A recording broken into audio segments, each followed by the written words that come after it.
kids of character, which I think is the best part of the meeting.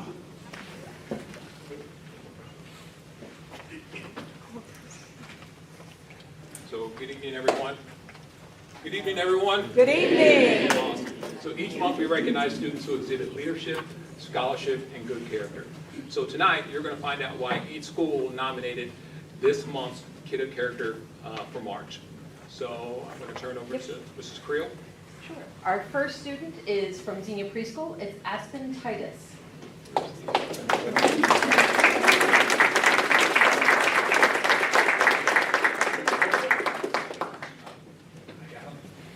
Oh, okay. A little bit about Aspen. Aspen has been displaying great characteristics of being a friend to all classmates. She's including all peers when playing. She consistently shows kindness and respect, making others feel valued and welcome. She's a positive role model for everyone. Great job, Aspen.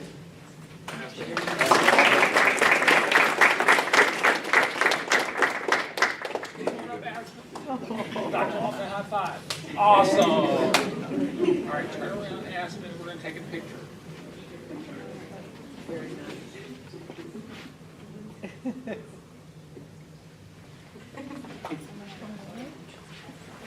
Congratulations, Aspen.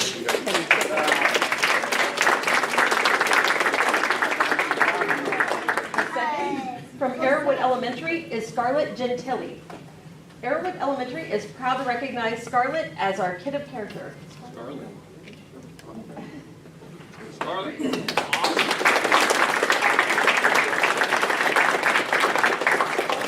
Scarlett is a second grader in Mrs. Morton's class. Mrs. Morton writes, Scarlett is a smart and responsible student. She is kind to others and does her best to help when she can. She always comes into school with a good attitude and works hard. She makes those around her have a great day. We are blessed to have an all-star student like Scarlett. Congratulations.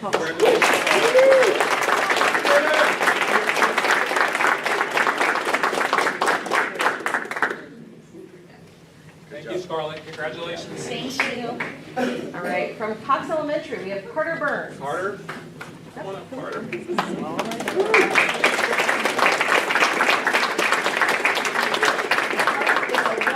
Kind and respectful student who shows great leadership skills. He is willing to help others, especially helping with the kindergartners. Carter is reliable, and we are able to count on him to do as he is asked. He speaks respectfully to the adults in the school, and he is kind to his peers. Carter is a wonderful example of a Cox shining star.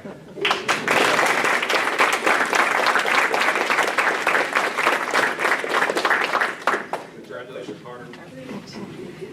All right, from McKinley Elementary, we have Zion Schaefer.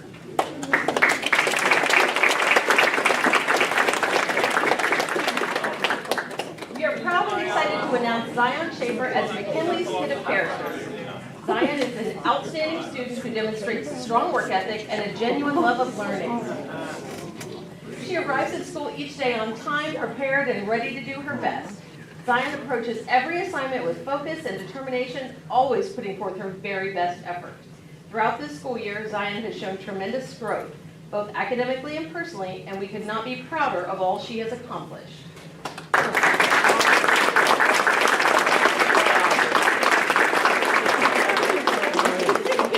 Smile for Dr. Lofton. There we go, Zion. Very good.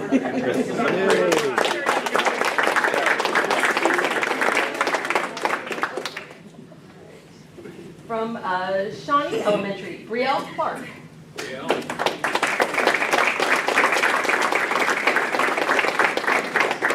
Brielle is a wonderful example of perseverance. She does not give up when faced with a challenging task in class. As we have been learning how to bundle and unbundle in math, she has worked hard to understand each step and stays focused on finding the correct answers. When she makes a mistake, she does not get frustrated. Instead, she takes a deep breath, regroups, and tries again. Brielle's determination and positive attitude truly show in her work, and she is very deserving of being recognized as Shawnee's Student of Character.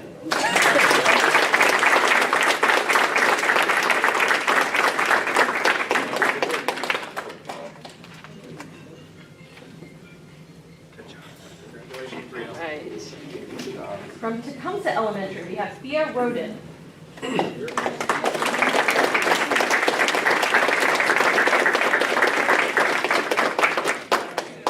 Tecumseh has chosen of cooperation because Fia always listens to others' ideas and makes them feel heard. She also includes everyone. Fia makes sure no one is left out during group work and always invites others to join her group. She listens thoughtfully to her classmates, values different opinions, and helps the group find solutions when challenges arise. Her positive attitude and willingness to work together make our classroom stronger. Thanks for setting a great example at Tecumseh, Fia. We are so proud of you.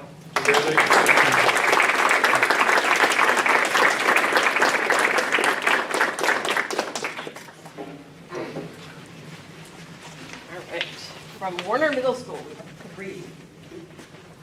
Aaliyah Horsley, grade 7 Team Olympians.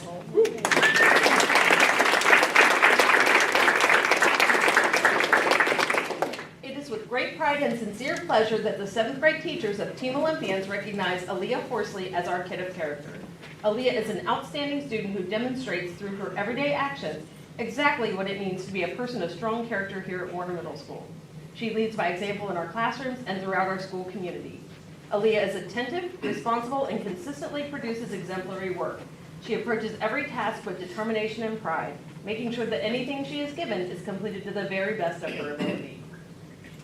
Beyond her strong work ethic, Aaliyah is a wonderful role model to her peers. She is kind, helpful, and always willing to lend a hand to others. Her positive attitude, great sense of humor, and ability to work well with others make her a joy to have in our classrooms each and every day. Aaliyah manages her time well, works hard, and carries herself with respect and integrity. She truly represents the values we hope to see in all of our students. On behalf of the Team Olympians teachers, we are incredibly proud of you and honored to recognize you as our kid of character. Congratulations, Aaliyah. We're so proud of you and excited to recognize you today.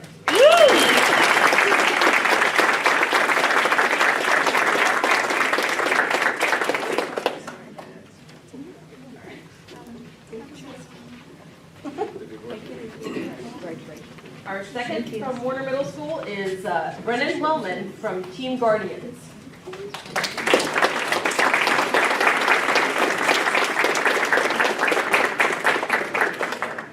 Brennan is a 7th grade student at Warner Middle School who consistently stands out as an exceptional learner and role model. He is intrinsically motivated, respectful, honest, and responsible.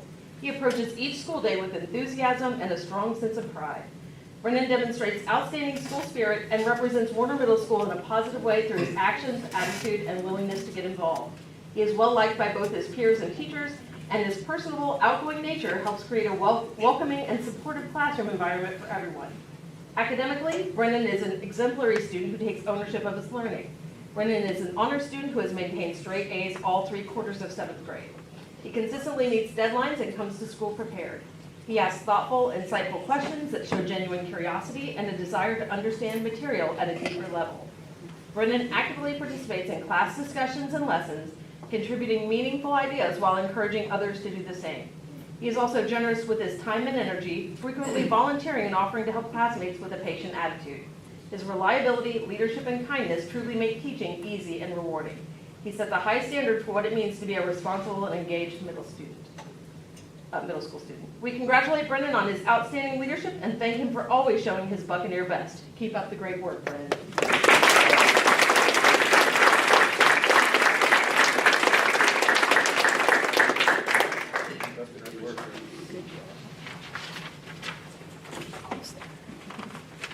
Maybe. And our final student from Warner Middle School is Sophia Rubio from Teen Titans.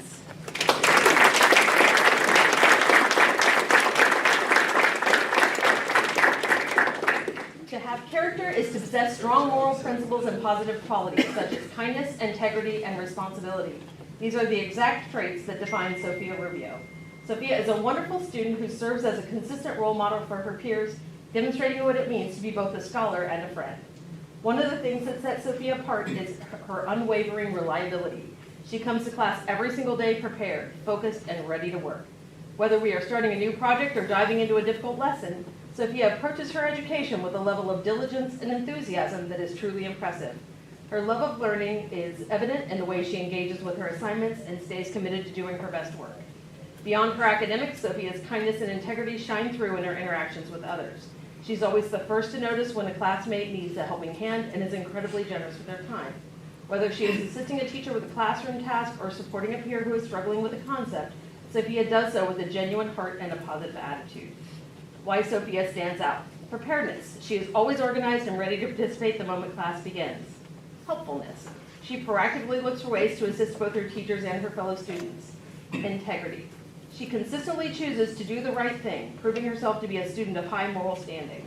We have truly enjoyed having Sophia in our classrooms this year. Her combination of hard work, responsibility, and compassion make her a joy to teach and a natural leader among her peers. For all of these reasons, Sophia is incredibly deserving of recognition as a kid of character.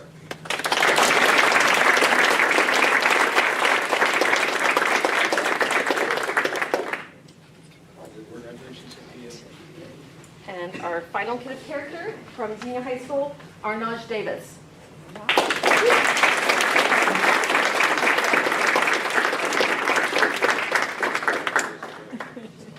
Since day one of Algebra 2, Arnaj has consistently gone above and beyond the expectations of my class. He has completed every extra credit assignment and even sought to redo work which he had previously completed, not for a grade, but to ensure he fully understood the material. Arnaj has come a long way from freshman year. He has grown as a student and a person. He has shown empathy in class, helping other struggling students. He is always trying to learn more and better himself. He has shown excellent leadership by being a member of the executive board, helping to improve the relationship between Xenia Community Schools and the local community. Arnaj sets a great example for the type of students we need representing our school, and I'm honored to recommend him for this month's Kid of Character Award.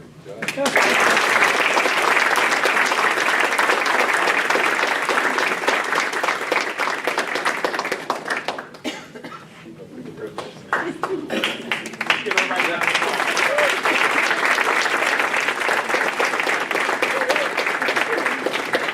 Last thing, if I can have all the kids of character for this month, follow Dr. Lofton over here, and we're going to take a group picture.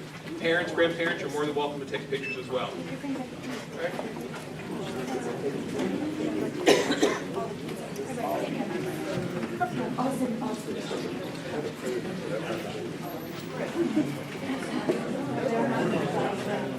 Okay.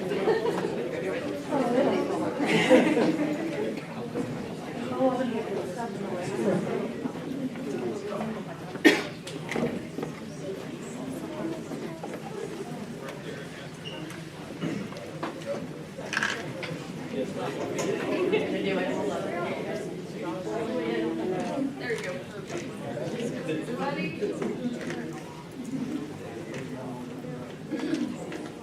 Carter. Roger Stein.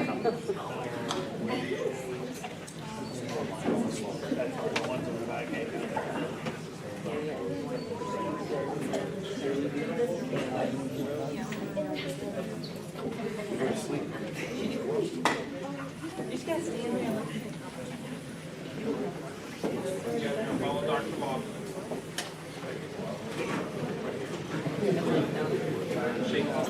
It'll be on the website.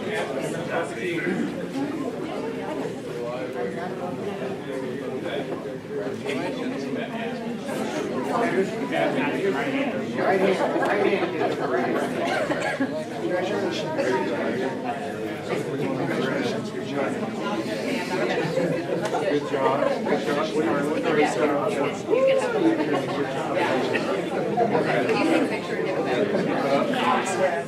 Very good. Good job.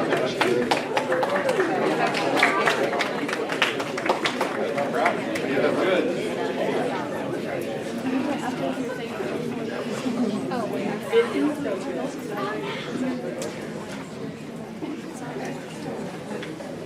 All right. Congratulations, everyone. Great job. All right, next on the agenda is public participation. Mr. Massey, do you have? No, sir. No public participation. Okay. All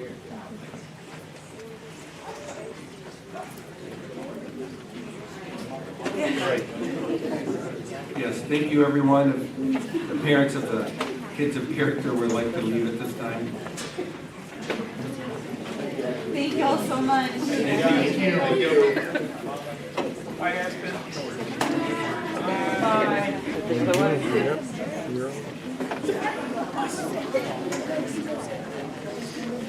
Good job.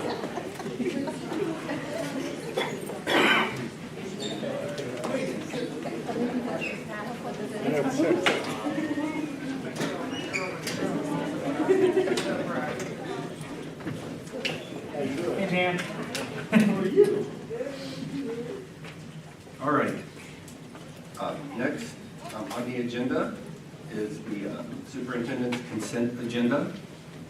And we need to pull out, or approve it first. Jeremy, go ahead and pull it out. Letter I. Yes. Yes. So you want a motion to approve without what I removed? Yes. Yeah. I'll move. Is that for okay? Yep. And I'll second. Okay, thank you, Mr. Cox. All right, Mr. Massey, we're going to remove I, but then approve the rest. All right, so we want to approve the superintendent's consent agenda without item I, a first from Mr. Day, a second from Mr. Cox. Sound good? Yes. All right, Mr. Cox, Yes. Mr. Day, Yes. Mr. Ritchie, Yes. Mr. Scott. Yes. Thank you. All right. Okay, motion passes. Okay, now I need a motion to accept letter I. Yes, as a standalone. So moved. Okay, I'll second that. And, yeah, discussion on letter I, Mr. Cox? Thank you very much, Mr. President. Yes, at the February 9th public board meeting, during our discussion on committee assignments, I made the following public remarks. I've been appointed to the Xenia Civil Service Commission in the past, and I wasn't appointed by just the president of City Council, but by a vote of all 7 City Council members. I don't believe that's too much to ask for the school board to operate the same way. I would like to make a motion to include this statement in the meeting minutes during the discussion on the committee assignments. As the author of the minutes, the reason we don't do that is we don't present anyone's verbatim comments. I mean, that's just a past practice. It's whatever the board chooses to do, but we don't do that on a I am aware, but I'm making that request.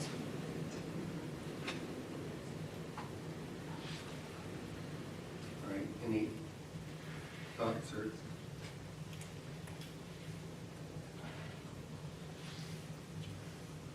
I feel like that might, like Mr. Massey said, it might open, I mean, a lot of comments would then have to be placed in the minutes. It would take an extraordinary amount of staff time because you cannot paraphrase. Because if I use the wrong verb, I can take what you have intended and cast it in a totally different light. I would not do it intentionally, but there is a big difference in, for example, one day, I'll tell you the exact episode that happened. George Lightheimer asked for an update on the construction project. Very benign question, just wants to know what's going on, how's it going, how are things progressing. And in the summary phase of this, the summary was Mr. Lightheimer questioned the progress of the stadium. You read that statement, and it reads as if he doesn't believe that the stadium is progressing. Of course, that's not true. If you were to listen to the tape or now watch the audio, you would realize that it's simply a question. So that is why we do not have comments in there, because we would look at a large increase of staff time to verbatim quote people. But on the flip side of that, we do now have the ability to live stream, and those videos live forever. So if anyone's comments do wish to be out there and they are not in the written record, they are part of the accessible videos on. Are you on YouTube as well as the website? Okay. Hey, Jeremy, is there a reason why, like specifically, or we just wanted that included? I wanted it to be included. I don't believe the subject of conversation is concluded. It will be discussed at future board Okay, meetings. so you're just using it for reference? Yes. I don't see an issue with it. I mean, if it's a one-off thing, everybody wants to bring it back up, so that's my take. Well, I made the motion and then it would need a second. I'll second it. Thank you. All right, What part of the discussion was this in? The discussion under committee assignments that we had last month. Under board business. Yeah, you have a policy meeting, don't you, coming up as a policy subcommittee, It's coming up, I think, sometime in the end of March. March 25th? I think, right? Yeah. Okay. And I guess I was just asking, Mr. Massey, any reason to not do it this one time? Or Other than using staff time to record verbatim quotes. You're saying that has to be done for everyone or just the one? I'm just making requests for I the mean, quote. if we're gonna do it for one, why wouldn't you do it every time somebody wants to have it memorialized with whatever they want to say? I feel like that opens up a floodgate of, well, think Mr. Scott has a comment, Mr. Day, and Mr. Ritchie, and you're all equally 1/5 of the board. You should all equally have your ability to have whatever you want in there. It just becomes a use of me and my staff's time to go through, to listen to it, to make sure that it is recorded, to make sure that we do it slowly. I mean, we don't have someone who we pay to transcribe, like a stenographer in the court or some other type of software to be able to do that. And now we've added a new level of complexity that does not used to be in the minutes. I appreciate that. He hasn't presented a resolution to change the way we're currently doing things, so I think before we go too far, I think we're not changing anything moving forward. He's just asking for the one time as a reference. Yes. So I'm okay with that. Well, I'd like to write down or type in exactly what you want, because I have to now put it on the minutes verbatim in quotes what you would like to have. And then I feel like it would need to be edited in the minutes, and then the minutes would then need to be back for your presentation. That just takes a lot of time to get those things typed out. And Tom, I do have the statements verbatim in my emails. I was going to send that to you. Would you please forward that to me? Absolutely, That yes. would save me a lot of time on the floor. Yes, that's why I did it. Thank you. We need to vote. All right, roll call, please. I would like to state for the record, as soon as I have his email, what you're voting on. I'd like to say that you are voting as a board with a first from Mr. Cox, a second from Mr. Scott to add the following statement. And when I got that, I feel like that way it states for the record, because again, I have to document it on this month's meeting, exactly what we're putting forward. And I want it to match on board docs as well. Right here on time. Did you send it? I just sent it just Perfect. now. Yeah. Thank you for having that written out. That makes it go much smoother. Very welcome.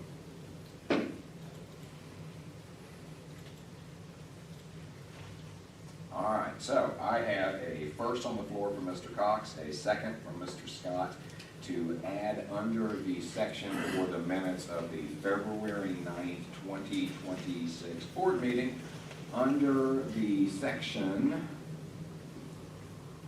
this would be board business, section D, discussion of the selection of subcommittee members.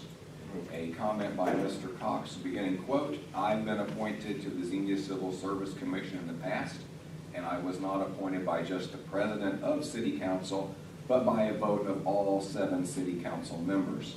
I don't believe it's too much to ask for the school board to operate the same way," end quote. Now I believe it's a roll call. Mr. Cox? Yes. Mr. Day?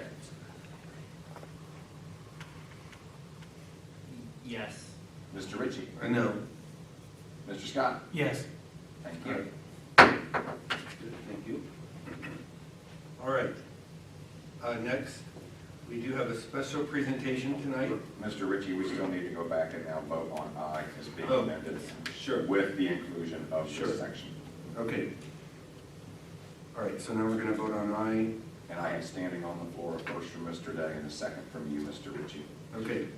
Roll call, please. Mr. Cox? Yes. Mr. Day? Yes. Mr. Ritchie? Yes. Mr. Scott? Yes. Thank you. All right. Thank you. Okay, we're having a special presentation tonight from Ms. Sherry Jones, who's in charge of our student nutrition services. Sherry. So thank you for being here. Okay. Always so. So for the public, she served us with an amazing dinner this evening. Yes. And I'm telling you, if that's what our kids are eating, we need more of it. And Mr. Brandon. Well, maybe not more. Well, that's what more. Right, how about that? Yes. Well, I first want to thank you for giving me the opportunity to present to you guys this evening. What I'd like to do is, there we go. Thank you. What I'd like to do is kind of take you past, present, and future. Past, I started here in May of 20, so just kind of bring you up to that, and then kind of what has been going on since I've been here, and then kind of our future.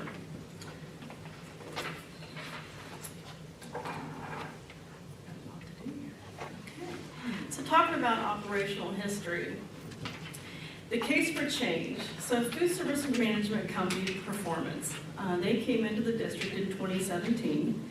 2017-18 school year, we lost a long-term coordinator that was over food service. She had retired. So from what I understand, that's kind of what incorporated the change. The district staff, then the district cafeteria staff then transitioned to the food service management contract, under their new contract. When that all started operationally, there was some friction, drives, high labor costs. Labor costs were at 65% with the food service management company, and typically for a district our size, it should be about 45% or less.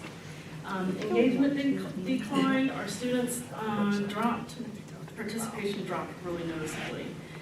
From what I can see from past records, when they came on board, I don't know what was the cause, but I know a lot of it was in menus and things like that. But our food service management company year, first financial year, they had a loss of over $400,000. Operational history continues with 2018-19 school year with the food service management company. Breakfast program, student participation was only up 15%.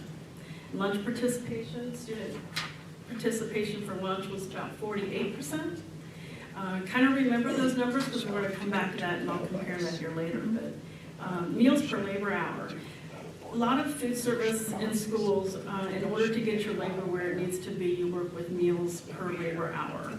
The average is about 29, but for a district our size is anywhere from 15 to 18. This second year that the food service management company was here, they ended up with another loss that year. Moving now then to 1920. Fiscal management and stability. High leadership. The food service company had a turnover of 3 directors in 3 years and 2 district managers. So the cafeteria staff that was working with them, their management team kept changing. Limited budgetary supervision.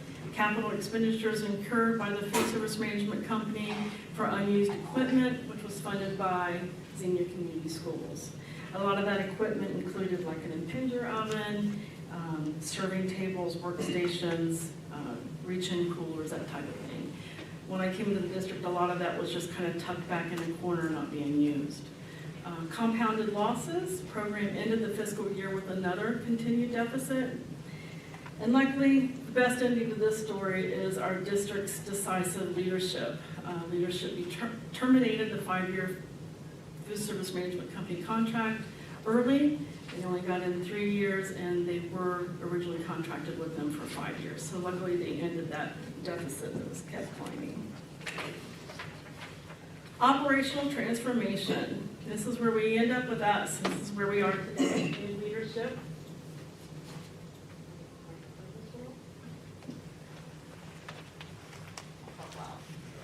Okay. New leadership in May of 2020.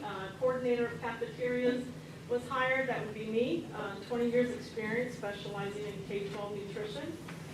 I had once worked with a food service management company, so I know how they operate, and I know how they like to hide their fees and expenses and such. So I was very excited to come on, and the district was nice enough to allow me to start before Aaron Mark actually left. So I could kind of watch out for some of the things that I know that they typically like to do. In May of 23, we hired a new operations manager. That is Chef Brandon. He comes with us with 20 years culinary experience and 3 years as an executive chef. So coming back into the district, we then did a workforce realignment. We transitioned all the legacy employees back into the food service program. They had once, like I said, they were working for the food service management company, and we brought them all back to match current program requirements. Continue with our transformation. Student engagement and menu innovation. We launched breakfast in the classroom. This worked out real well. We were coming back into what was COVID. So this had worked out so well that we've continued it. The students love it. We do it through our K-5 program. The students come through the door, they're greeted with a smile, they're given a breakfast bag, and they get to go to their classroom and eat with their classmates. Then we expanded daily entrees for our middle school and high school. They have up to 12 different choices on a daily basis of entrees to choose from. Student nutrition services supports remote learning. This happened in December of 20. Successful partnership with our transportation team. The district was going to be closed for 2 weeks for Christmas, but there was an additional 4 weeks due to all the illnesses in the district. So at the time, came up with an idea and implemented a mobile cafeteria with the help of school buses. We kind of met the kids where they were. We got word out through our communications coordinator and offered meals to our students at their bus stops. In 4 weeks' time, we distributed 9,200 breakfast and lunch meals to students at their bus stops.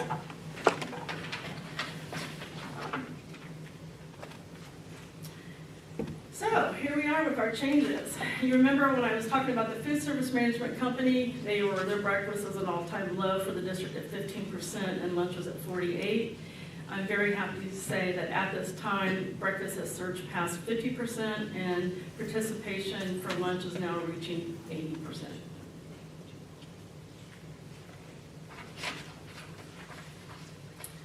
Modernize the menu site. So we brought the menu site up to date. What we did was went with a software that allowed the parents to go onto our school website and look under school nutrition and see all of our breakfast and lunch menus. The feature that's really nice about this is that parents can hover over any item in the menu and get all the nutritional information. You can get the carb counts, can get the sodium counts, whatever they need to know, it's all right there for them. This has been extremely beneficial for our diabetic students. A lot of our parents and also decide what day they may pack, if they want to pack, and what the kids will eat. So it's really helped our parents with our diabetic students, like I mentioned, and they can kind of pick what they should be eating the next day. We've got overwhelmingly positive feedback across the district for that, so that was a good plus, I feel. Next just kind of shows you our menu and how it works during this week that I'm highlighting is our Bucks Fuel Up bag. It comes with yogurt, so you can kind of see what the parents would see if they hovered over the Fuel Up bag, what all the nutritionals would be on the side.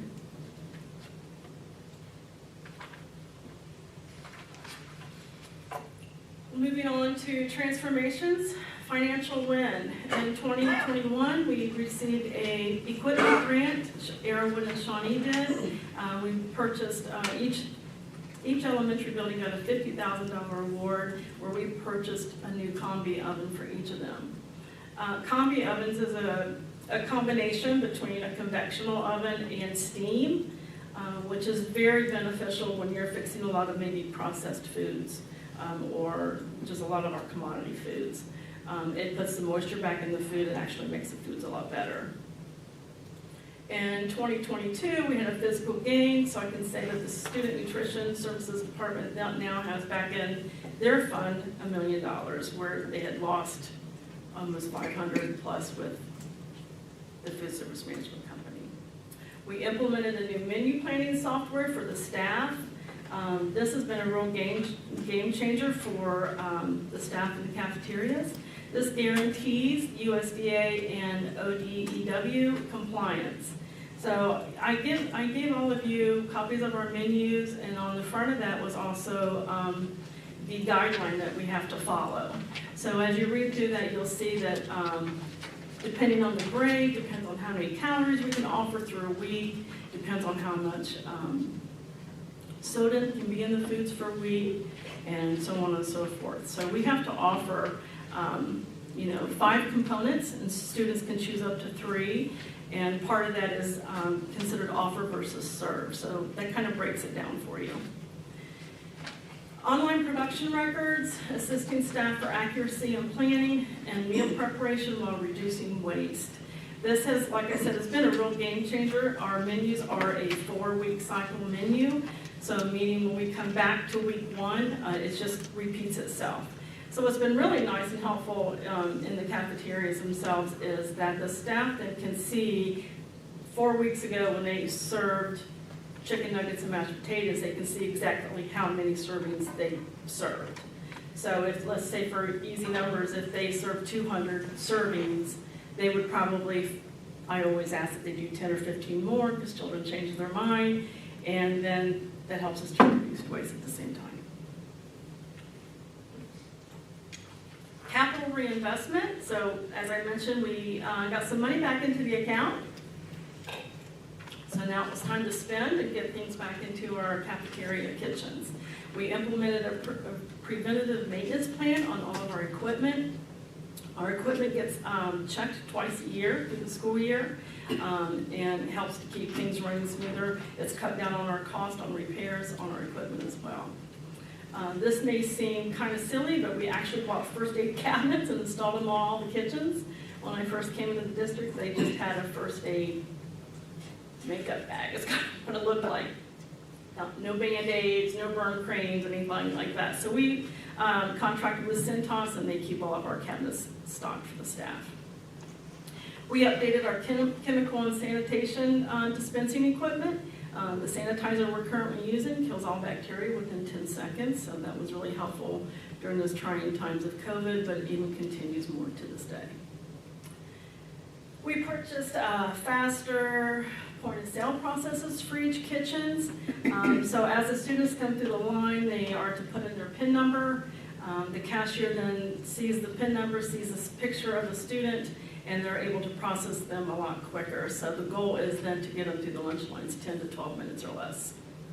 We added 14 new combi ovens, so every kitchen in the district has one of these wonderful ovens. And Xenia High School gets a newly installed dish machine. Ladies are thrilled. Sustainability and growth. Eco-friendly initiative. We transitioned to recyclable baskets at the high school. So one of the reasons why we went ahead and went with the dish machine, we have these baskets much like you'll see at Chipotle. They're lined with wax paper, and then they just throw the paper away. Everything can go right on the basket. I know some kids don't like their food to touch, so we have those other things set up for them as well. So projected savings just in supplies alone is $20,000 at the high school, and significant reduction in daily trash volume. So I think this made our custodians very happy as well. Nutrition and student wellness, district-wide fresh fruits and vegetable bars. This is one of my favorite things on the bars. We were able to leverage our Department of Defense Fresh Produce Program. I'm able to allocate certain entitlement dollars to this program that allows us to basically get fresh produce for free. So in every kitchen, on every serving line, we have fresh fruits and vegetables for the students that can get as much of it as they like. They are required to get at least a 4-ounce serving of a fruit or a vegetable, but our students really pile up from this bar, which is nice to see. Next, you'll see our fresh bars. There's our salads that come with a lot of our produce that we get. And like I said, every kitchen, every serving line has one of these fresh bars for our students. They serve themselves, and they're able to have as much as they like. More pictures for you. Here's actually what we call a reimbursable meal. So every reimbursable meal has to have at least a half a cup of fruit or vegetable on the tray, and at least a grain. So here we are with our pizza as a whole crust grain. It qualifies, and then of course we got the fruit and we got the vegetable in it as well. And then there's more pictures of the fresh bar. Any questions so far? Am I going too fast? Okay. Operational transformation continues, revenue and generation, and engagement. We installed a smart snack vending machine at the high school 2 years ago. It's a huge hit. The machine paid for itself after 1 year.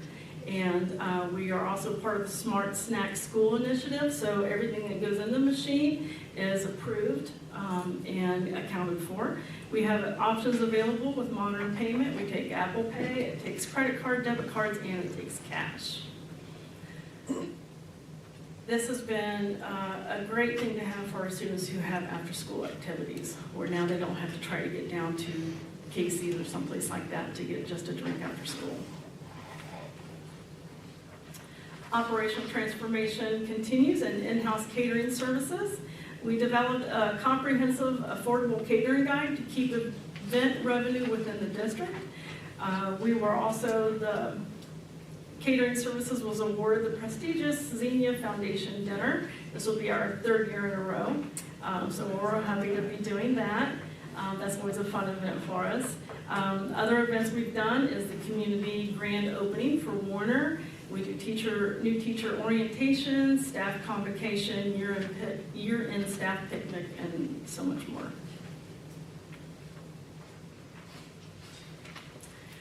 Student and community events.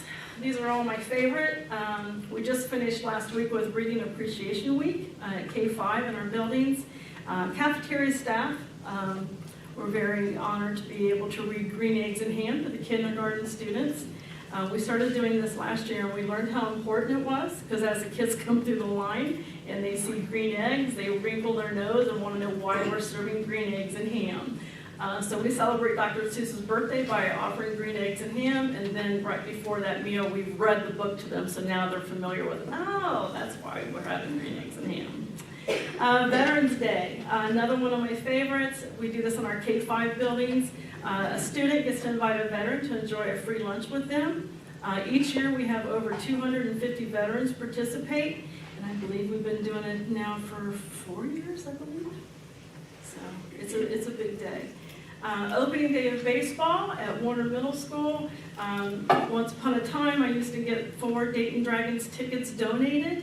So I used those to do a contest at the Warner Middle School during April, doing when it's baseball week, baseball opening is what they call it, yeah. So students who participate the most in a breakfast program wins the tickets for the Dayton Dragons game. Here's some pictures from our Veterans Day. Lots of happy faces. Student, community, and events. We're still moving into transformation since the food service management company left us. A big event that we have each year, now this will be our 3rd one, is Empowering Young Chefs, Buccaneer Junior Chef Competition. We target our 4th grade students in our elementary buildings to submit their favorite original recipe. So we've been doing salads. One of the reasons being is that we always offer a salad on our menus. So there's 5 recipes are selected. We select 5 finalists to enter the live culinary showcase. Students receive their own, each winner receives their own culinary basket with everything a chef needs to be successful. They also, of course, have their own culinary apron and chef hat. All participants receive the basket, and the grand prize winner actually receives just a little bit bigger basket that has a tablet in it to hold all the recipes, and the winner's recipe gets spotlighted on our menu in October. So that's why we say salad, so we're able to put something like that. So they get extra points if they add something special to it. There's a whole form that the judges follow. And the other thing that's very exciting is One Bistro has kind of jumped on with us, and we always have a judge from their restaurant, and they also feature the winning recipe on their menu. Here are pictures of our contest. This is just this past year at Cox Elementary.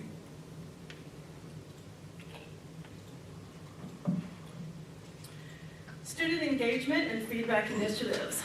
In 2023-24 school year, I met with the 3rd through 5th grade XSTAR students and did a live engagement survey. That was extremely interesting as I asked my questions that typical most surveys would ask about food. I had students asking for steaks and, shrimp and, all kinds of good stuff. So it was fun, but did get a lot of good feedback that we've kind of worked towards in the last couple of years. Just this past month, we did a district-wide expansion. We did an online survey to our 4th, 6th, and 11th grades.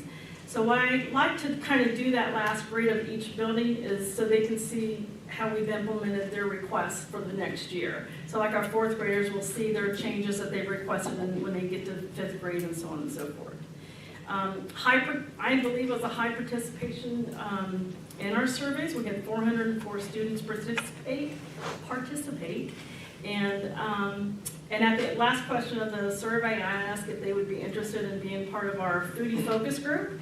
And I had 200 students say they'd love to join. So that's going to be exciting. So I'm going to have a group in each building. And I had a lot of high school students want to be part of this. So that was really exciting too. Okay, compliance and physical health. 2025, just this past year, we had a state audit. We received an excellent award. The audit was performed by the Ohio Department of Ed and Workforce Child Nutrition Department. They always audit 2 sites and 4 meal periods. So our 2 sites last year was Cox Elementary and Warner Middle School. So when the auditors go into those buildings, they make sure that, for one, I'm following, like you've seen on the menus, what we have to have each week. There's a lot of paperwork that has to be done prior to them coming on site, but when they come on site, they'll actually take a look and review each meal period at those schools, breakfast and lunch. We achieved 100% perfect score, which I'm so proud of everyone for doing this. It was a great team effort. We had 0 errors or funding penalties. And I must say that the auditor actually said if there was such thing as a perfect audit, she just did it. So that was very, we celebrated that one. Is that plaqued?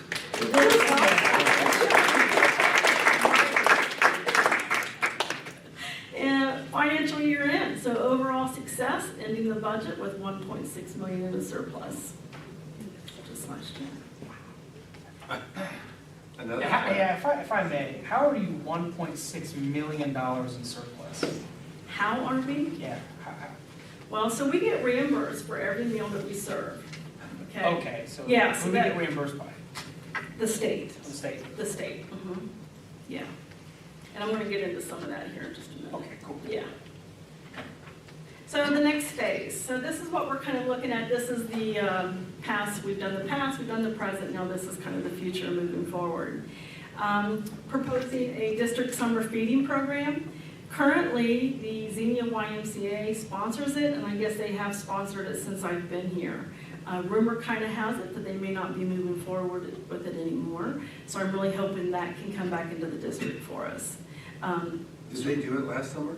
I don't know, I don't that's what I was think trying to find out, because they typically do it at Shawnee Park. I didn't see any indication last summer that it was, No. but maybe they did, but I'm usually aware of it. They are not the easiest to get in touch with sometimes, Yeah. but, and then I was told that Fairborn was coming into some of our parks, so, yeah, we need to get a handle on that. What does that entail? Summer feed program? Summer feeding program, so we can feed children anywhere from the age of 1 to 18 for free, breakfast and lunch. So typically if they come, you set a time frame. Let's say we do from 11 to 1 or 10 to 2, whatever. We can give the children that come a breakfast bag to have the next morning, and we can feed them lunch while they're there. And when you say summer, you do that every day during the summer? Every day Or every during the weekday? Every day, Okay. every day through the summer. At a park? Depends, we could, whatever site we'd like to choose. I think when the district used to have it, if I'm not mistaken, we used to do it out of McKinley, is that correct? Yeah, so we could do it out of a school building, we could do it out of a park, we could, we'd have to set up and get licensed to be able to do all that, but yeah. Okay. Yeah. Infrastructure and upgrades, K-5 buildings, updating cooler and freezer units with new compressors. If I'm not mistaken, our elementary buildings are now almost 10 years old. Is that right? Kind of close. Yeah, so now we're getting to the point where some of that equipment needs to be replaced or severely repaired. We're finding now, though, it's a lot better to replace it than it is to repair it in some of the pricing. But our high school, we're looking to updating the kitchen equipment and the serving lines.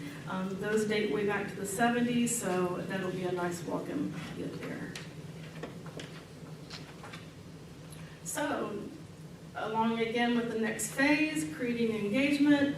So part of the junior chefs competition, what I'd like to do is after we've done all 5 elementaries, I'd like to create a junior chef competition cookbook.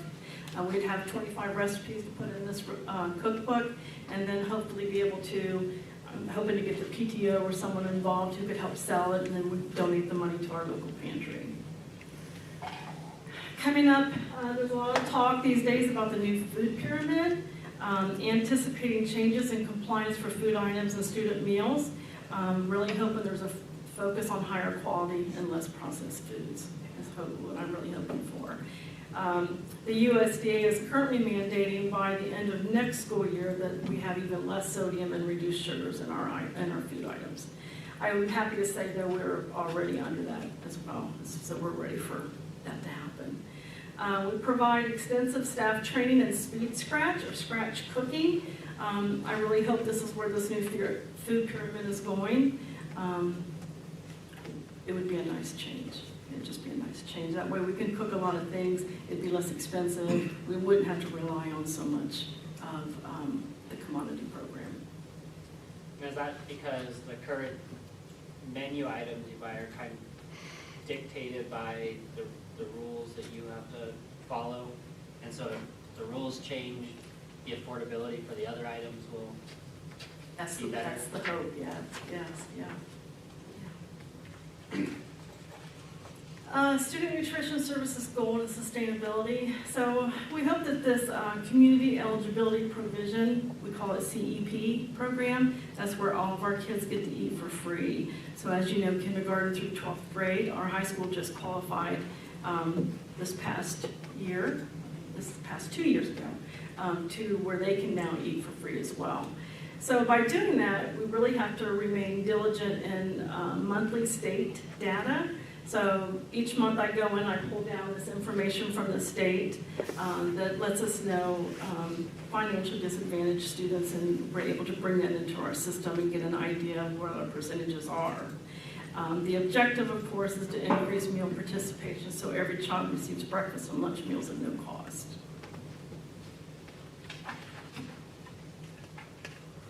Implement a hydroponics garden. So I'm looking more into this. I'm really excited about this idea. Grow Ohio has grants where they will come and put up the information and the systems that we need to grow actual, harvest our own lettuces and herbs and that kind of thing, where we're able to put that right into our cooking. Students will have the opportunity with STEM, agriculture, sustainability, and incorporating the project into a classroom learning environment. I've already kind of touched base with Mrs. Johnson and Mrs. Palmer about this. So they're making some changes on their end, so I'm hoping we'll be able to come together and make a team effort with that.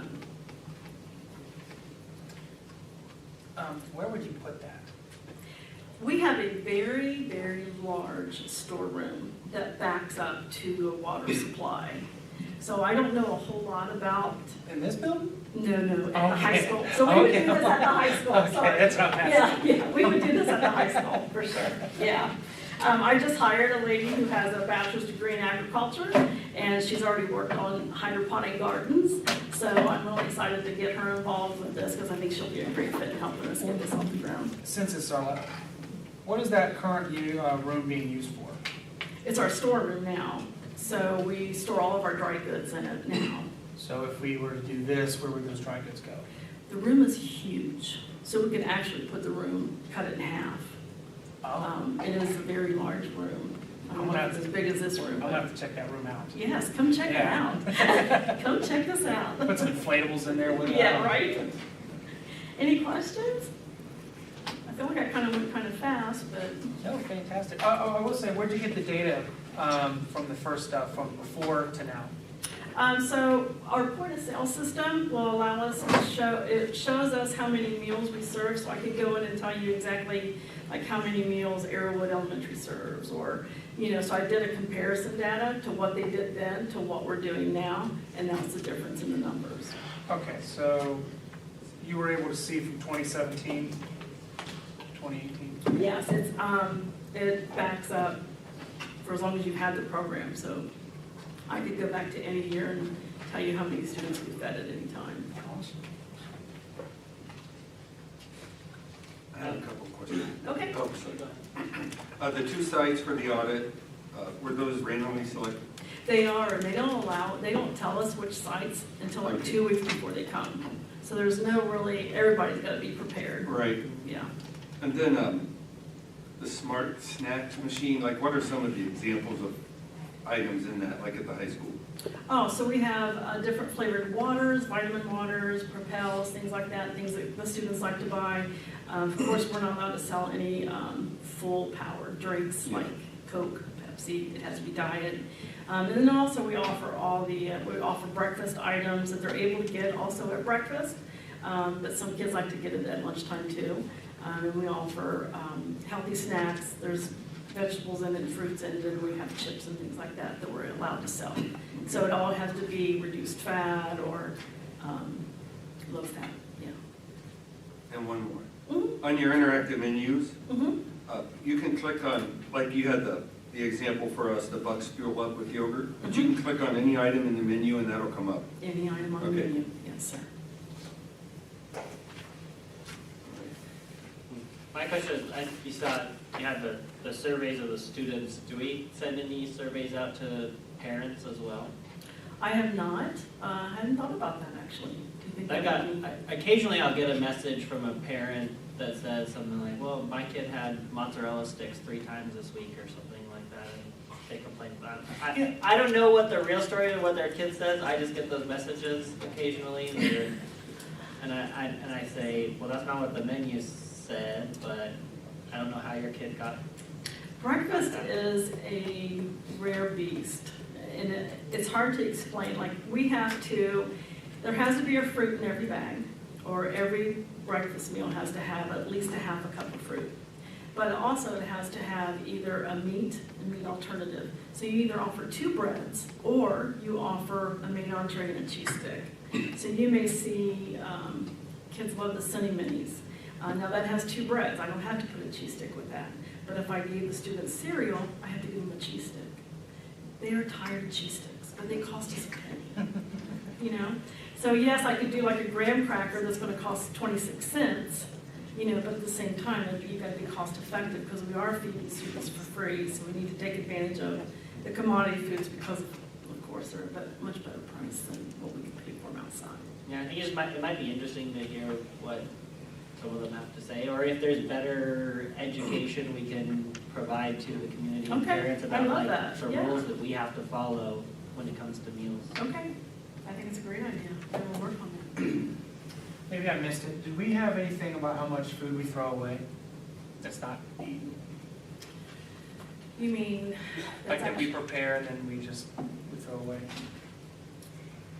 I do within our production records, I can see what's thrown away daily, which there isn't much at all, to be honest. A lot of things, if they get thrown out, they're either because they've expired. But like, you know, we prepare a salad on Monday, and that salad would probably still be good by Wednesday. At this point, it's a quality thing, you know. But we prepare today for tomorrow, always.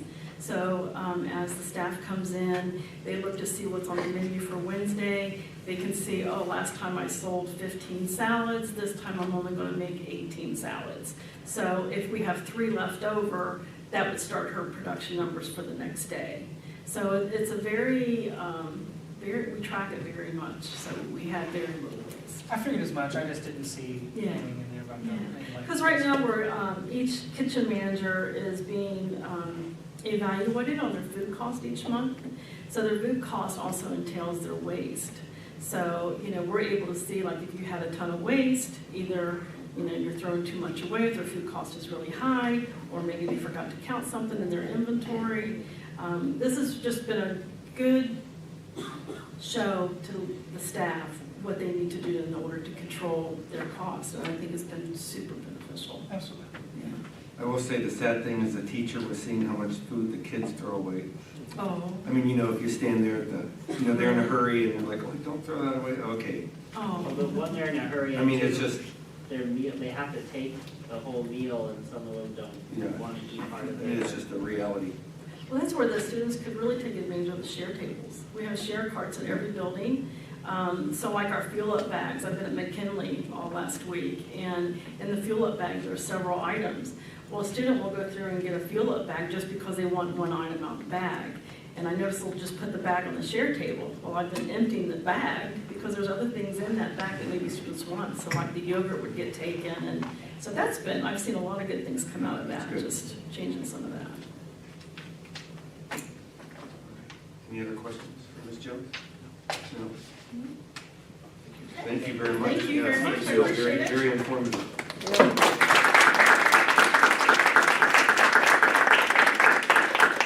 Your first claps were for the very satisfied police officers back there. Oh, it was? Oh, they did their several plates. We had to stop them at 4 places. Yeah, we had to stop No, them. I'm just kidding.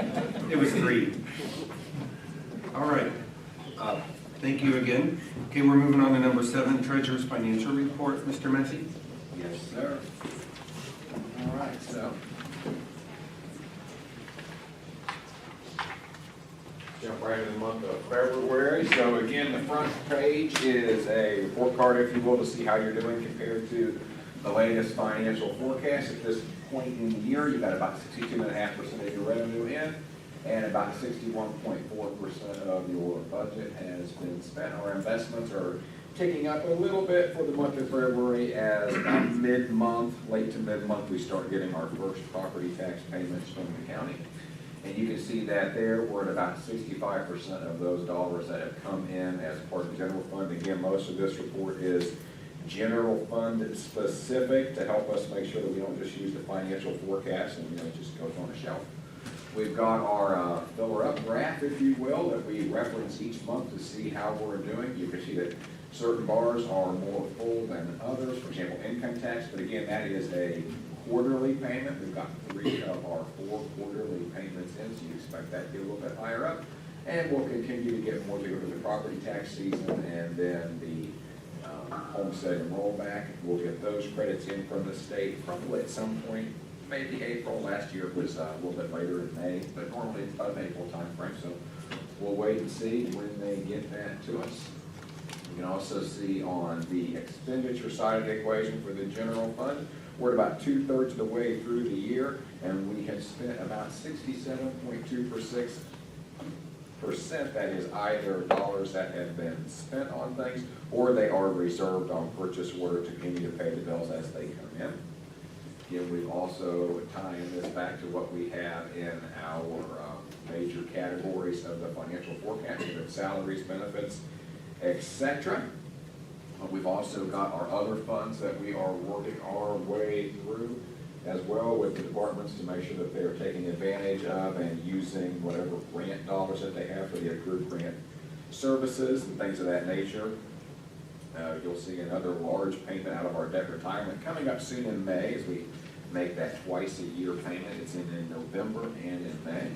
Jim, any questions that I can answer for you over February's report?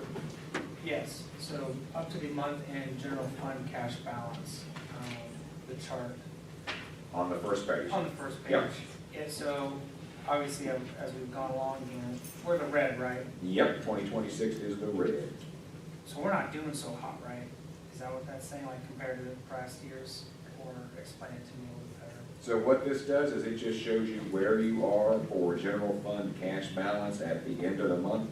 And you can see there have been different points of different fiscal years where the board has elected to move money, let's say, to the permanent improvement fund or capital projects, take care of maintenance needs.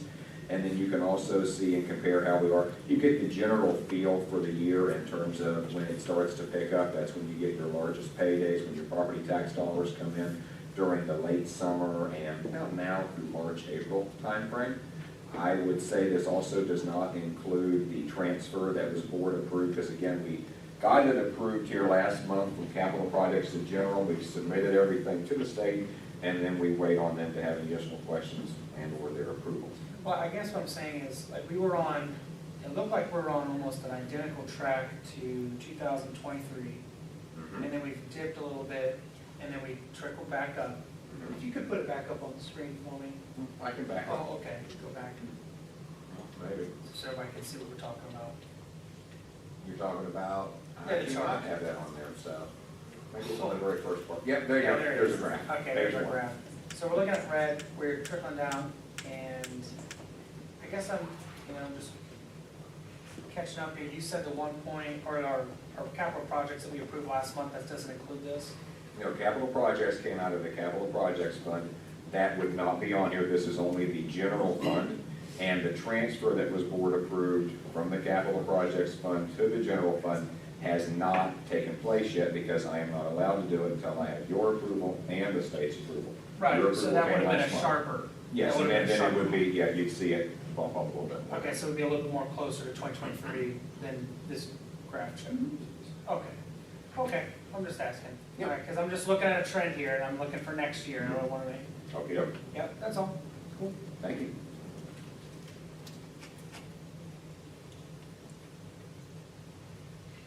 Any other questions for Mr. Messi? I have one Sure. question for you, Tom. The, page 3, the variance Yep. report. So you, just remind me, the local other, your estimate, why did we end up with a higher estimate than what we got? Was it? So local other is going to be, the main driver of that's going to be your interest dollars that you would earn in Star Ohio or from the bank on the month-end statements. Depends on when we get the dollars that come in for the property taxes, whether we're able to get them early or later in the year, whether you're able to put those in Star Ohio and have them start generating more interest. We also, at the time that we would have set this up, had a little bit higher interest rates. They hadn't been cut multiple times like they have been at this point. So this is if you look on the green side of the shading, that is what did I expect for the month. And then when you look at the blue side, it is, okay, well, how are we stacked up so far within the fiscal year? And my goal is that we hopefully would bring in a little bit more than expected in the top half for income, and we'd spend a little bit less than we expect in the bottom half, therefore you build in a little bit of margin. Because there's a lot of things that when you attempt to do a forecast, it should follow fairly close, but there's a lot of unseens. For example, if you have a large number of staff that turn in greater educational attainment, or they have children, or have life circumstances that change, they go from not having insurance or single insurance for just themselves to a family plan, there's a large increase in cost there. Couldn't possibly know all that information going into it when we start the year. But again, that's why you put a little bit of margin in for those unseens. Yep, I was just, wondering what factored into that one. Yep, that is mostly that, and then when I am able to start getting the bulk of the property tax dollars in, then we can start saying, okay, we've got enough to make our bills that we need to pay this month. The rest of it needs to sit for up to a couple of months in the Star Ohio where it can generate more interest. But again, it's not going to be the interest when it was like, 5%, 5.5%. I think this last month it was at 3.8%. Now it's taking smaller jumps down. It was 3.84, now it's 3.80, so it's not like a 0.25%, but still moving down. Mr. Massey? Yes, sir. The Medicaid reimbursement, does Yep. that come in just like a couple times a year, so that's, So that is a wild card as well. What happens is that gets billed out as they are providing the services, and it goes through the state and they provide reimbursement. And then every couple of, it's usually it's a couple of years in arrears that they will go through and they will say, we recalculated and we owe you additional money. Always the fear that they might have said, we overpaid you in 2022 or 2023 and we're going to withhold from future payments. We've not experienced that since I've been here. But normally we will get a larger thing. It's been anywhere from $300,000 to $500,000 when they make that large payment. Usually it's during the summertime, but during the year it might be $25,000, $30,000. It's not nearly as large as that when they do all of their, whatever it is they do to look over the data at the Ohio Department of Medicaid, decide what they're going to pay. But we do participate in the school Medicaid program and work to bill as much as we can because there are a lot of special services that we can bill for. good. Thank you. You're welcome. Any other questions for Mr. Massey? Okay, do I have, would someone like to move to accept the February financial? I shall move. Thank you. Second? I'll second. Thank you, Mr. Day. All right, roll call. All right, for the February financial report, a first from Mr. Scott, a second from Mr. Day. Mr. Cox? Yes. Mr. Day? Yes. Mr. Ritchie? Yes. Mr. Scott? Yes. Thank you. All right, thank you. Okay, next we're going to move on to the resolution accepting the amounts and rates as determined by the Budget Commission. Yes, sir. I need a first and second. I'd be happy to answer any questions about that. Those are set by the county auditor. They contacted me late in February to say that there was an error on their end with overlapping county numbers. They had updated it, so it was a small increase based on including the overlapping county numbers, and they asked me to resubmit this to you for your approval. That's what we're doing. Okay, I move. Do I have a second? I'll second.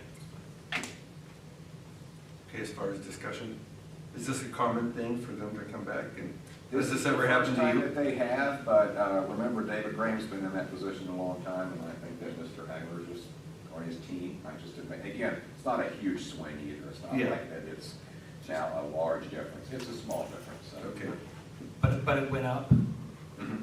How much did it go up? I don't put have that it in front that of me. board email, so I'd have to reference that to get the numbers. Give me just a moment here. Okay. If it did go up, I mean, what do we, if we don't agree with it, what happens? I mean, they still do it right, I have never pretty much? I've never tested the waters to see what happens. County auditor. So, Like, we don't agree with your taxes and No, your no. raises. So it's just a reassessment is what happened, and the assessors came out. So what they said is the initial numbers did not include overlapping county numbers. I'm assuming that that would include some of the numbers that are collected from possibly Warren County. And it ends up being slightly more than 1% than the numbers that they originally sent to us in January. So again, not a very large swing. It's not a reassessment. It's not an increase in the amount of money. They're assessing the total, like millage amount. They made a mistake in their first numbers, as they did not include, the initial numbers did not include overlapping county numbers, because as soon as I got it, I said, okay, what's changed, what's different? Okay. So, Okay, yeah, I'm just, yep, no problem. Yeah, it's all the voted on levies. They're just distributing how much that levy is actual worth of that year based on population and people, like all of the info that goes into what counts as for the millage, and then puts out the actual like value of that. okay. I know our finance chair is not here, so. So we accept the amounts and rates. The county does all of the calculations for that. So. All right, any other questions on this? Okay, roll call, please. All right, so to accept the amounts and rates, I have a first from you, Mr. Ritchie, a second from Mr. Day. Mr. Cox? Yes. Mr. Day? Yes. Mr. Ritchie? Yes. Mr. Scott? Yes. Thank you. Okay, thank you. All right, next is board business. I would like to say, I know I'm really excited about I feel like I'm a very patriotic person. My dad was a vet in the Korean War. This year is America's 250th anniversary. I know I was in high school during the bicentennial, and I loved all that. I collected stuff in the bicentennial. Hey, I think, I'm old anyway, so. So anyway, I'm really excited about the America's 250th. There's a lot going on in Xenia this spring and summer. So Mr. Day and Mr. Cox wrote a resolution for the schools to celebrate America's 250th and to emphasize the Declaration, the Constitution. I don't know if they would like to. Do we have to accept? Oh, let's have I move to accept the resolution. Do I have a second? I'll second. Okay. Second by Mr. Cox. Joshua, you and I both had the same idea essentially without talking to each other about it first, but you did send an email out before I did. Would you care to go first? Sure. Yeah, I just thought it being America's 250th, we should do something as a district to commemorate and encourage the members of our community and of our schools to participate in all the activities and things that are going on. So put together one, but then, and Jeremy as well, so I tried to merge them as best I could into one cohesive resolution to help invite all the kids in the community to participate. The one question before we approve it that I would have to both Dr. Lofton and you, Jeremy, is in the section for the, I know you gave us these awesome pocket constitutions. In that section, can we also add in there like digital copies as well? And say, we provide both paper and digital copies. Some kids might prefer it, some kids might prefer the paper copy. That's fine with me. I have no objections. If you want to make a motion to amend to include that, I'd second it. Sure. After we, I'll Sure. give you your time to discuss. Okay, great. Thank you. All right, thank you very much. I'm a veteran myself. I served in Kandahar and Afghanistan in 2013. It's my belief that America is the greatest country in the world. And on this matter, I'm in agreement with the great American martyr and advocate, Charlie Kirk, that this belief is evidenced in no small part due to the facts that even America's sharpest critics refuse to leave it. This coming 4th of July marks the 250th anniversary since the signing of the Declaration of Independence by the Founding Fathers and the beginning of the greatest experiment in human self-government the world has ever known. And I think this board would be remiss if we were to fail to stop to take special notes of this momentous and historical milestone. One of the greatest goals of education is to initiate the young into the conversation of their ancestors, to enable them to understand the language of that conversation in all its subtlety, and maybe even in their maturity to add some of their wisdom of their own to it. To this end, 250 years ago, the issues of grievances against King George III included, among others, the stated grievances of combining with others to subject us to a jurisdiction foreign to our Constitution and unacknowledged by our laws, giving his assent to their acts of pretended legislation. This declaration would eventually make possible the U.S. Constitution, the preamble of which states, "We the people of the United States, in order to form a more perfect union, establish justice, ensure domestic tranquility, provide for the common defense, promote the general welfare, and secure the blessings of liberty to ourselves and our posterity, to ordain and establish this Constitution for the United States of America." In the past, I've expressed my desire that every Xenia student will be able to graduate from our school system with the ability to recite the preamble from memory, that they might be able to have a solid foundational understanding of the role of government, and it appears that other policymakers who have come before us have had the same idea of passing on the knowledge of our national and governmental heritage. More on that in a moment. I'm in agreement with this resolution as it now stands, but there are two parts in particular that I want to address. The first being the Greene County 250 Red, White, and U Flag Day ceremony to be held on June 14, 2026 at the Greene County Fairgrounds. Family attractions are tentatively set to include historical characters and reenactments, constitutional readings, face paintings, bubble machines, and first responders touch-a-truck for children, followed by a flag ceremony at 6 p.m. showcasing the proper and respectful disposal of damaged American flags. I've gone twice myself, and I would highly recommend it. Secondly, the designation of September 14th through 18th, 2026 as America's semi-quincentennial week in the Xenia School District. Per Federal Public Laws 108-447, Section B, requires that each educational institution that receives federal funds for a fiscal year shall hold an educational program on the United States Constitution on September 17th of such year for the students served by the educational institution. For these reasons, I'm a resounding yes on this resolution, and I look forward to having my colleagues join me to celebrate America's 250th. Well done, well done. I would say, because this is your guys', and when he says they put in a resolution, they did so like within an hour of each other, like it was like one email after the other. For the instruction, is that something you're going to work with the curriculum director on? They have a program that they do every year, but I assume there are some extra resources available specifically this year for the 250th. Well, I don't necessarily, I know there are. I know the high school has Constitution Day. Yeah, okay. Okay, I'm just saying.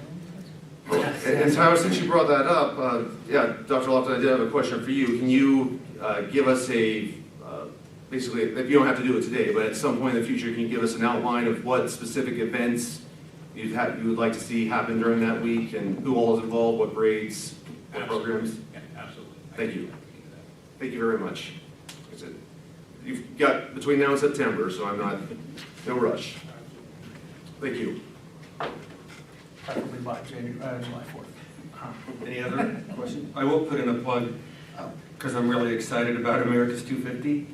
I've written and am directing a program that will be presented June 30th, July 2nd. I'll bring more information about that. We have a cast of 85 or 90.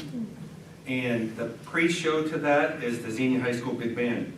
And Mr. Sal said, hey, our program's called America 250. Does that fit in? I'm like, yeah, that's perfect. Because the one I wrote is called Celebrate America 250. So you can tell I'm a little excited about America's 250th. And hopefully the students will be too, to understand its importance. All right, any other questions or comments? I'll just. I was pointing to you, To me, because I was just motion to add into this, I don't know where it is if I just mentioned it, but the. Motion to include 4 digital copies. 4 digital copies into the, for U.S. Pocket Constitution. I'll find the appropriate place and write the words 4 digital copies. I'll second that motion. So that's a first by Mr. Day, a second by Mr. Cox to amend the 250th anniversary resolution to include 4 digital copies in the appropriate section. Now, is one vote appropriate, Mr. Massey? You've got 2 right now on the floor. The first vote we should do is to amend it to include digital copies. Okay. And when it includes digital copies, then you would vote to approve. the amendment. Okay, let's do that one first then, please. All right, so the first is the amendment to add the words 4 digital copies to the appropriate section. The first on the floor by Mr. Day, a second by Mr. Cox. Mr. Cox? Yes. Mr. Day? Yes. Mr. Ritchie? Yes.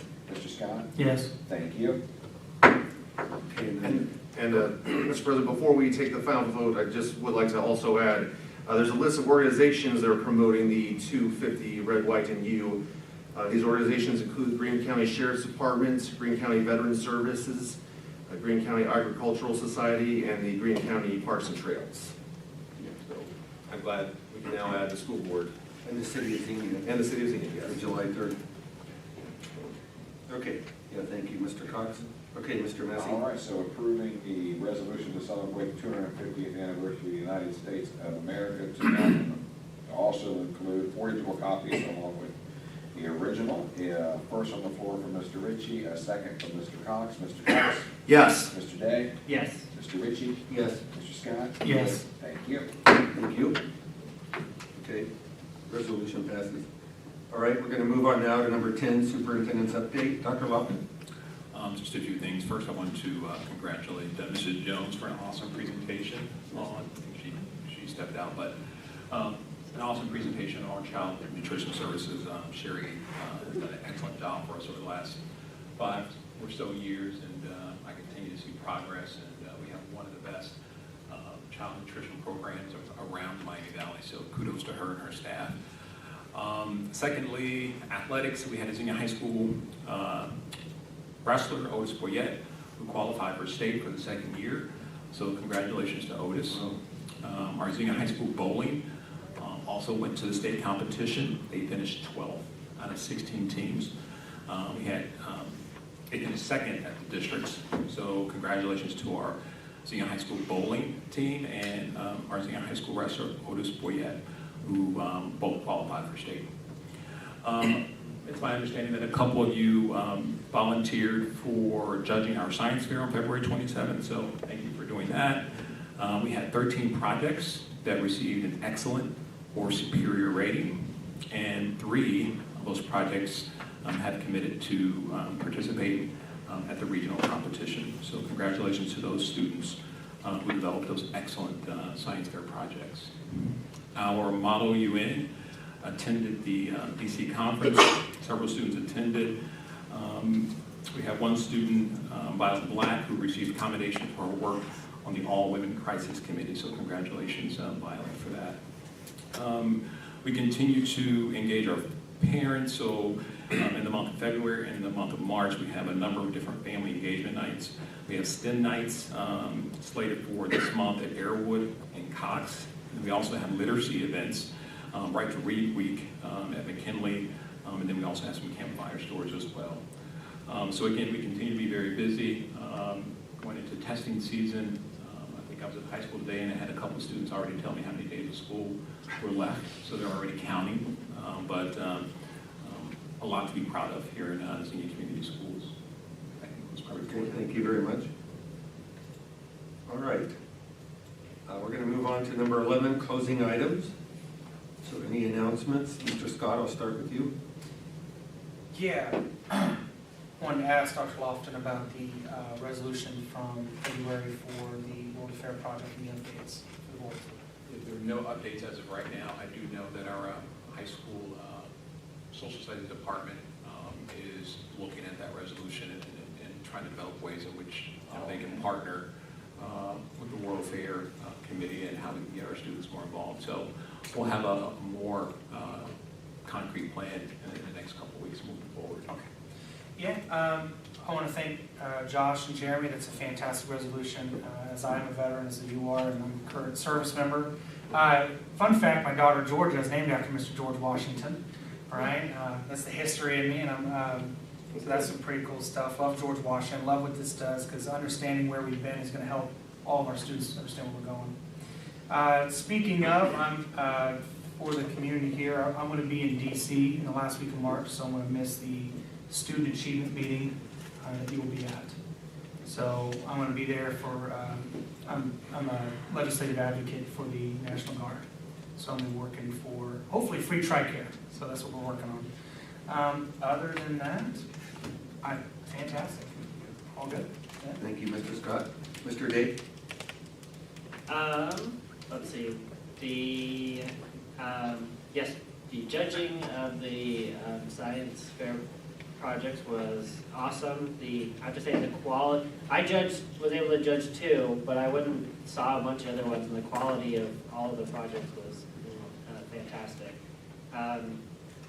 Coming up April 4th is the Easter extravaganza at Shawnee Park for the city. Registration starts usually like 9:30, 10. The helicopter drop is at 10:30, and then after they drop all the eggs down the hill, and the kids run screaming to collect as many as they can. And then the staggered hunts for the different age groups and special needs start at 11 a.m. that day. And then if you stay, when you go, you get a little ticket for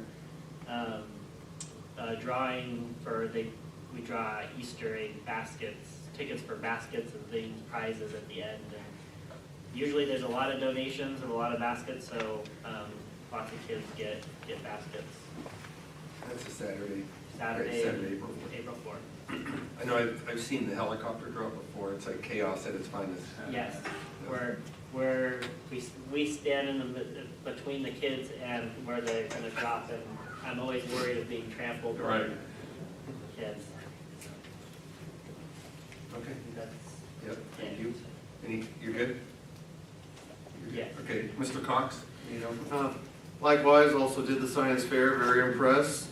Like Joshua, only did 2 students myself this time, which was smaller than previous years, but still no less impressive. Also had the pleasure of attending the Xenia Chamber of Congress 250 event about a week ago. And I do want to give a shout out to Xenia High School's junior ROTC cadets who provided the color guard. Very, very well done, very professional. It does a veteran's heart good to see students perform that well. And the only other thing, Mr. President, I did have, back at our board retreat earlier this year, you did request that we all send you basically goals for the superintendent to achieve this year. What is the status with that? I'm working on that. I'm working on that document, so I'll try to have it in April. Oh, great, thank you very much. Because that'll start again in July. Okay, Yeah. all right. Yeah. I Thanks just for wanted bringing that up. an update for Yeah. that. Thank you. You're welcome. That's all I have. Okay. Thank you, Mr. Cox. All right, I just wanted to say thank you to those of you who gave me gift cards. We're putting together, the board's putting together a basket along with Dr. Lofton that will be silent auctioned off. It's April 25th is the date of the foundation's dinner and for the Hall of Honor, and that's at Warner. I'm assuming, Mr. Do you have tickets? Do you know? Do I have to? Yeah, you're on the foundation, right? I'm assuming I do have Or- tickets. They gave me tickets, yeah. Oh, okay. $45. Yeah, it's 45, yeah. But that's a great event. Are you asking if tickets are available for sale? No, I didn't know if we could buy them from you. Oh, yeah, I'm like, you asked me if I think I Yeah, have yeah, I tickets, didn't know if you had tickets available, that's what I'm asking. Yeah. Yes.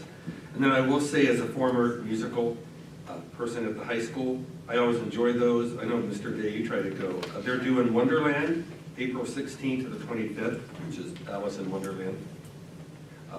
And then May the 5th, I've always enjoyed the scholarship assembly at the high school, so any of the board members can go. I know you have work, and it's in, I think it's in the morning, like at 10.